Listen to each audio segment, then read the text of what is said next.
여러분 안녕하십니까? JTB 뉴스입니다. 소재 부품 산업이 얼마나 중요한지 일본의 수출 규제를 보면 알 수 있죠. 10년 전에 조성된 익산 소재 부품 전용공단은 절반 넘게 비어 있습니다. 임대율은 39%, 전국 5개 소재 전용공단 가운데 가장 낮은 수준인데요.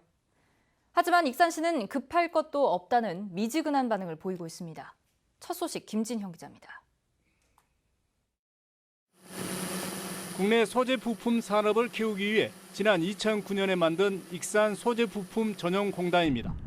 31만 제곱미터를 조성하는데 400억 원이 투입됐습니다. 그러나 현재 입주 기업은 단 3곳으로 공단 부지는 절반 넘게 비었습니다. 익산 소재 부품 전용 공단은 조성된 지 10년이 됐지만 임대율이 39.1%에 그치고 있습니다.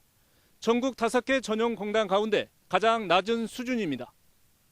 익산 소재 부품 전용 공단은 외국 기업이 전액 투자하거나 30% 이상 투자한 합자 기업만 입주할 수 있습니다. 입주 기업에게 1년에 1제곱미터당 1,236원의 저렴한 임대료와 15년 동안 지방세 감면 혜택이 주어집니다. 그런데도 외면받고 있는 겁니다. 익산시는 다른 지역보다 유독 임대율이 저조한 원인조차 제대로 파악하지 못하는 등 한계를 보이고 있습니다. 근데 이유가 딱히 뭐라고 돼 있는 건 아니니까요. 여러 가지가 작용해서 그런 거지. 딱 답이 뭐다라고 정해져 있는 건 아니잖아요. 이 때문에 투자 유치를 지자체에만 맡길 게 아니라 산자부나 산단관리공단이 직접 나서야 한다는 지적입니다. 중소소재부품 기업 특화 단지로 조성을 하거나 특화, R&D, 실증센터 이런 것을 설립하는 것이 방법이라고 생각이 돼요. 일본보다 취약한 소재 부품 산업을 육성하겠다는 당초 설립 취지를 살릴 수 있도록 실효성 있는 대책 마련이 시급해 보입니다. JTB 뉴스 김진영입니다. 노인 인구가 전체 인구의 20%를 넘어서면서 전국이 초고령 사회로 진입했다는 소식 전해드렸었죠. 노인성 질환 진료 인원과 진료비 또한 크게 늘었습니다. 특히 전북의 노인 1인당 진료비는 전국 최고 수준인 것으로 드러났습니다. 송창용 기자입니다. 초기 치매 환자 등이 재활교육을 받고 있습니다. 전북의 치매 환자는 지난해 기준 4만 2천 명, 전체 인구의 2.3%나 됩니다. 젊었을 때 같지는 않죠.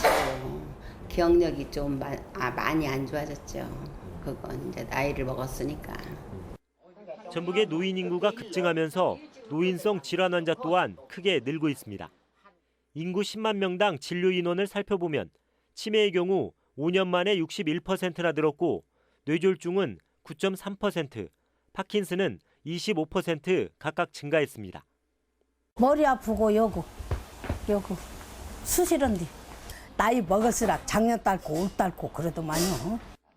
이렇다 보니 노인 진료비 또한 급증하고 있습니다.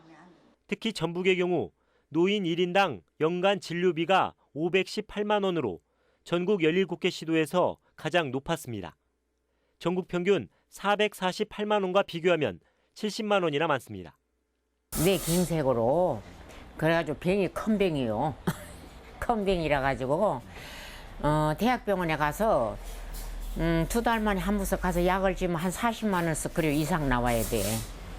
급격한 고령화로 의료비 부담 또한 계속 커지고 있는 만큼 가계 부담을 줄이고 복지 재정의 효율성을 높이기 위한 방안을 서둘러 마련해야 한다는 목소리가 높아지고 있습니다. JTB 뉴스 송창용입니다. 농민수당을 대폭 확대하는 내용을 골자로 한 주민청구 조례안이 전북도의회에 회부됐습니다. 3만 명에 가까운 도민들이 참여한 첫 번째 주민청구안이라는 의미가 있지만 사업비가 4배 넘게 늘어나기 때문에 최종 통과까지는 큰 진통이 불가피합니다. 보도에 이승환 기자입니다. 모든 농민에게 농민수당을 지급하라! 지급하라! 지급하라! 지급하라! 주민청구 조례안은 지난달 통과된 농민수당에서 한 발 더 나아갔습니다. 수당을 월 5만 원에서 2배로 늘리고 농가가 아닌 농민 개개인에게 지급하라는 건데 이러면 대상도 2배 이상 증가돼 전체 예산은 최대 4배 이상 늘어나게 됩니다. 주민청구안이 의회로 넘어오면 이를 토대로 조례안을 업그레이드하겠다 말했다. 도의회는 성실하게 약속을 이행해야 한다. 농민수당운동본부는 도의회에서 주민청구 조례안을 논의할 때 농민단체도 참여할 수 있도록 해야 한다며 10만 원을 지급하는 전남 한평이나 화순의 사례를 볼 때 수당 확대에는 문제가 없다고 주장했습니다. 재정상 문제가 없다는 것이 이미 확인이 되고 있어요. 근데 도로 광역으로 그걸 확대하면서 그대로 그냥 똑같이 이건 그냥 숟가락으로 옮기지 아무것도 아니다. 진정성이 없다고 보는 겁니다. 도의회는 상임위에서 논의하겠지만 충분히 시간을 갖고 검토하겠다는 입장입니다. 헌법 개정안에 농업의 공익적 가치가 반영됐고 국회에 농민수당 법안이 상정된 만큼 내년 총선 공약으로도 반영될 수 있기 때문입니다. 이게 당장 뭐 하루아침에 해결이 날 일은 아닌 것 같아요. 그래서 시간을 두고 고심할 시간을 더 가져도 괜찮을 것 같다. 저는 이렇게 보고 있습니다. 하지만 농민에 이어 어민들도 공익수당 제정 논의에 착수했고 일부에서는 소상공인 수당까지 거론되고 있어 농민수당 증액과 대상 확대가 그리 간단치는 않아 보입니다. JTB 뉴스 이승환입니다. 한 자동차 부품업체가 노조가 생긴 뒤로 노사 갈등을 겪고 있습니다. 노조 설립을 주도한 노조원들이 해고 통보까지 받으면서 갈등이 심해지고 있습니다. 나금동 기자의 보도입니다. 자동차 부품을 만드는 완주의 한 공장입니다. 지난 8월 이곳의 노동자 120여 명이 노조를 만들었습니다. 그런데 노조 활동을 시작한 지 보름 뒤 노조 간부 4명이 연이어 다른 공장으로 발령났습니다. 노조 간부 4명은 갑작스런 전보가 부당하다면서 이를 거부했습니다. 이들 가운데 3명이 이달 초 해고 통보를 받았는데 노조는 노조 탄압이라고 주장합니다. 업무를 맡고 있는 반장과 조장들이 다 있습니다. 그런데도 불구하고 그쪽으로 협의도 없이 광주 본사는 설비가 없음에도 불구하고 설비 반장을 광주 본사로 보내는 것 자체가 말도 안 되고 노조는 회사 측이 노사 교섭 절차를 지연시켰다고도 주장합니다. 회사 측은 지난달 전북지방노동위원회의 명령을 받고서야 노조의 교섭 요구 사실을 공고했습니다. 노동위원회에서는 이 교섭 요구를 했는데 니네가 시정할 때 정당한 이유 없이 사실을 공고하지 않았으니 공고해라 라고 명령을 내렸고 사측은 노조 간부들의 전보는 노조 설립과 상관없이 이뤄진 것으로 해고 통보는 무단 결근에 따른 정당한 조치라면서 노조 탄압은 없었다고 반박했습니다. 전보가 됐다고 하는데 저희 회사에서는 전혀 몰랐어요.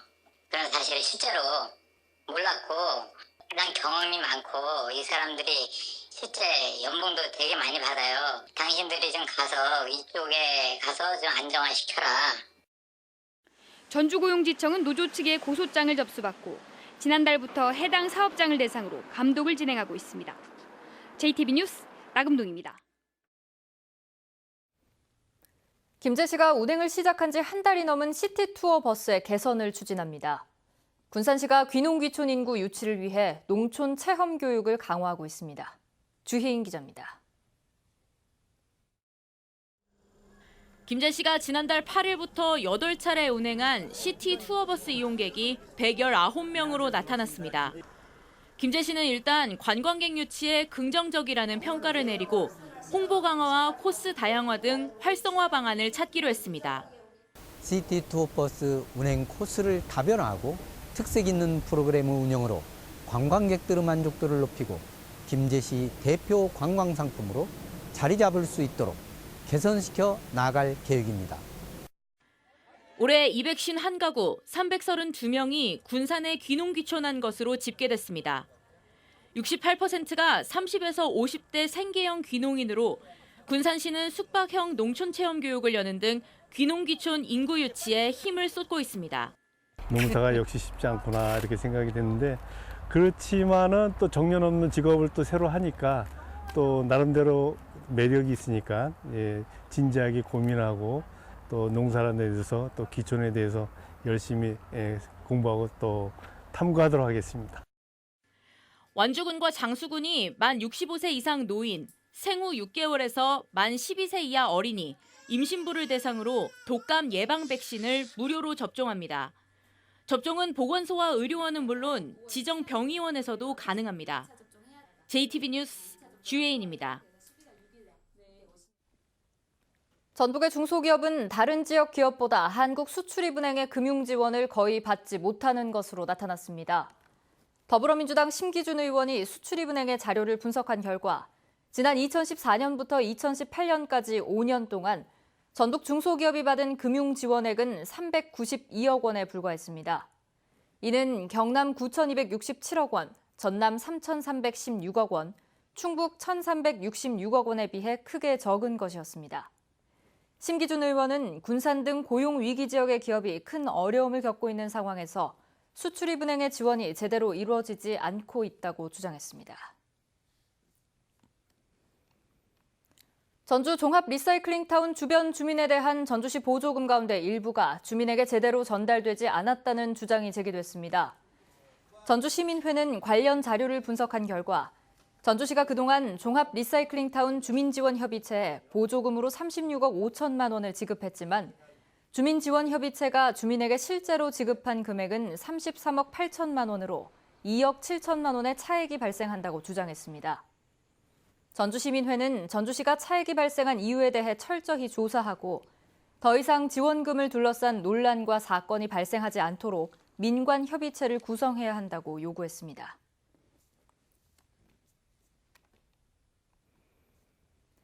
전북대 불법 체류 유학생이 3년간 26배가량 늘었습니다. 전북대 외국인 유학생 가운데 불법 체류자는 지난 2016년 3명에서 2017년 68명, 지난해에는 77명으로 급증했습니다. 전북대 외국인 유학생은 2016년 355명에서 지난해 849명으로 2.4배 증가했습니다.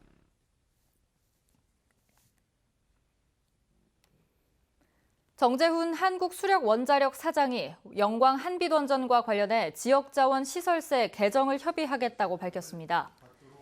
정재훈 한수원 사장은 국정감사에서 전북이 영광원전 소재지가 아니라는 이유로 예산 지원 등에서 배제되고 있다고 조배숙 의원이 질타하자 산업부 등 관련 부처와 협의하고 전라북도에 대한 지원 노력도 살펴보겠다고 답변했습니다.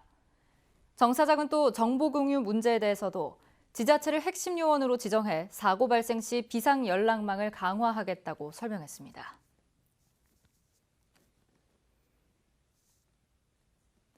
전북교육청이 바른미래당 이찬열 국회의원에게 낸 국정감사 자료에 따르면 올해 상반기에는 교권 침해 사례가 36건으로 나타났습니다.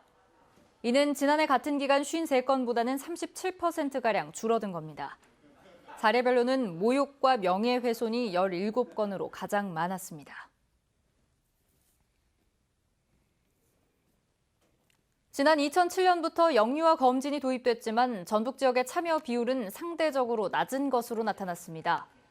국회 김광수 의원실에 따르면 전북에서는 대상자 9만 1천여 명의 5.6%인 5천여 명이 한 차례도 건강검진을 받지 않아 미수검률이 전국에서 4번째로 높았으며 구강검진은 48.1%나 받지 않아 5번째로 높았습니다. 김광수 의원은 영유아 검진은 생애 주기별로 건강관리 체계를 확립하기 위해 도입됐다며 건강보험공단에 개선책을 주문했습니다.